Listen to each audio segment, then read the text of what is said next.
Nung mga time na kasagsagan na sa Manila pa ako nagstay, nagplano nga akong umuwi ng ilang araw lang sa Balabagan kung saan ako nakatira. Yes, sa mga hindi pa nakakaalam ay taga Balabagan po ako. Binisita ko na nga rin yung mama ko na nakatira sa tita niya. At ang kasama ko nga pala umuwi ay ang pinsan ko, first cousin sa mother ko. Bago nga kami makarating sa bahay, kailangan muna namin tumawid dito sa ilog. Bago ko nga pala ipagpatuloy ay magpapakilala muna ako. Hi everyone! Ako nga pala si Irene, ang pinirang content creator. At para po sa kaalaman ng lahat, itong ilog po na to ay dito po kami naglalaba at naliligo. Pero ang iniinom namin ay ibang usapan na yun.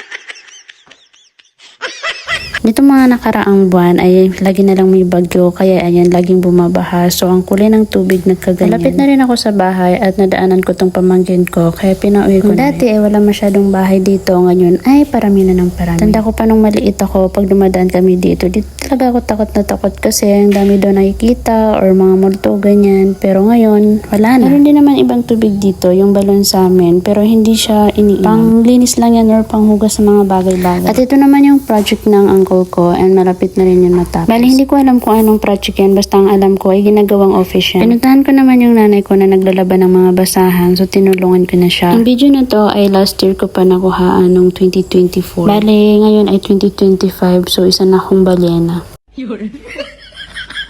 May kapayatan pa ako ng mga time na yan pero ngayon grabe ang taba ko na. Iba talaga ang alaga ni Nasruddin. Bali, after ko nga matulungan si mother ay ayan, naligo na rin ako. Kasama ko nga yung ate ko at saka yung bunso niyang anakin. Ayun, meron pang tumatawid. Tita ni mother pala yun. So ayan, kinausap siya ng aking ate. Tinulungan ko na rin ang ate ko and syempre, naglaban na rin ako ng akin para mabilis kami matapos. Sa mga nakikita yung mga tao na dumadaan ay dahil daanan po talaga. Pwede naman maglaba dun sa pinakadulo and dun pa sa pinakaunahan. Pero ito lang yung pinakamalapit. Kaya dito na lang din kami naglaba. At dahil nasabi ko nung una, ganito po yung kulay ng tubig ngayon dito sa amin. Kasi nga lagi po nagbabaha dito. At kinabukasan ay pumunta ako sa Tanog sa in-laws ko pero hindi ko kasama yung asawa ko. Naisip ko kasi ilang araw lang ay uwi na naman ako sa Manila so kailangan ko na ihatid yung relo ng kapatid ng asawa ko. So dito naman sa bahay, ito yung lutuan namin dito sa labas and napakasimple lang. Hindi po kami mayaman pero at least alhamdulillah buhay pa rin. And ito palang nagluluto. Ito po yung pinakabunso sa aming magkakapatid. Sabi ko nga sa kanya, bilisan mo na dahil nagugutom na ang ate mo. Char. And then ito pala yung dating lumang bahay namin sa kampo. Ang tawag namin dito sa lugar na to ay kampo at sa harapan naman ay mayroong masjid. So ayan, makikita nyo naman. Ayan yung masjid. Pero hindi na yan nagagamit and sira-sira na rin. Kasama ko yung mama ko at saka mga pinsan namin and then dinalaw din namin yung burol ng aming lola. Ang sadya namin dito ay kumuha ng mga lansones, magdalaw ng mga libingan ng mga namayapa naming kamag-anak and then ito po yung kalsada papunta and paroon pa dito.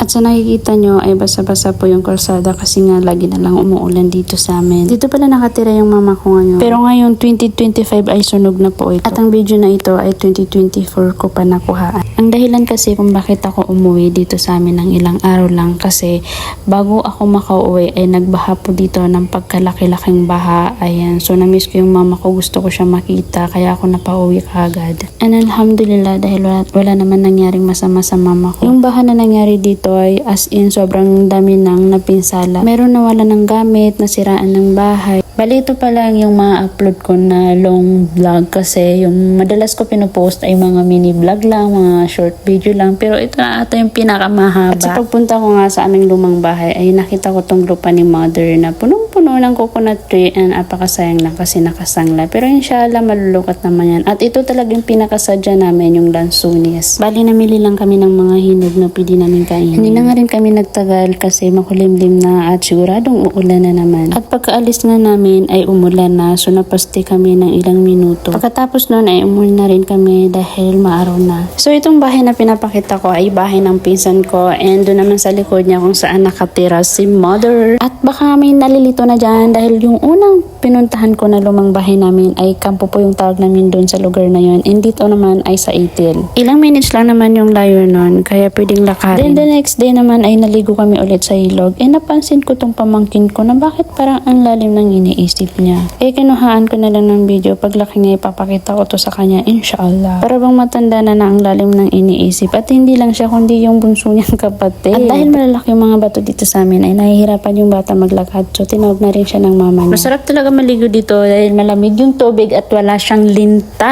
At ngayong umaga ay magkakape ako. So, kailangan ko ng mainit na tubig. So, kailangan ko magpainit ng tubig. At bago yon ay kumuha muna ako sa tindahan ng aking lola. Ang tinatawag kong lola ay ang may-ari ng bahay, na kapatid ng lola ko. So, lola rin yung tawag ko sa kanya. At masyado na akong maraming sinabi at masyado na rin mahaba ang aking video. Follow for more. Be humble. Bye! Hanggang dito na lang. Thank you for watching!